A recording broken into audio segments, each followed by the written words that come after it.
So we've got 5 marks here on nanoparticles. This is just for triple students. Silver can form cubic nanocrystals, and we've got a diagram here. A silver nanocrystal is a cube with a side of 20 nanometers. Calculate the surface area to volume ratio of a nanocrystal. So to do that, we literally need to work out surface area and then work out volume separately and then put that into a ratio. So surface area, if it's 20 nanometers, that's going to be 20 times 20 because this is a cube and you want the area of just one face first of all. So once you do that, you want to multiply by the number of faces there are in a cube. There are 6 faces in a cube. So let's do 20 times 20 times 6. Put that in your calculator and you get 2,400 nanometers squared. So that's our surface area done. Now we can work out the volume. Volume is just length times height times width. So we just do 20 cubed. So 20 cubed in your calculator would give you 8,000. Now we can put this in the ratio of 2,400 to 8,000. That's surface area to volume ratio.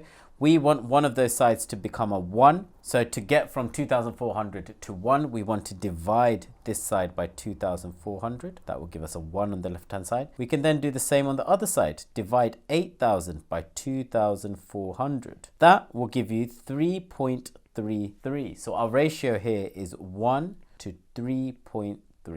If you wanted, you could also put the 1 on the right hand side as well and divide the left hand side by 8,000. Both of those would get you the mark there. Now, the second part of this question says silver nanoparticles are sometimes used in socks to prevent foot odor. Suggest why it is cheaper to use nanoparticles of silver rather than coarse particles of silver. So coarse particles are larger particles. If they're larger, that means they have a lower surface area to volume ratio. That means you need to use more of it to get the same effect. So if this is being used to prevent foot odor, nanoparticles have a greater surface area to volume ratio, so you don't need as many of them to get rid of that foot odor. It's more effective with the higher surface area to volume ratio.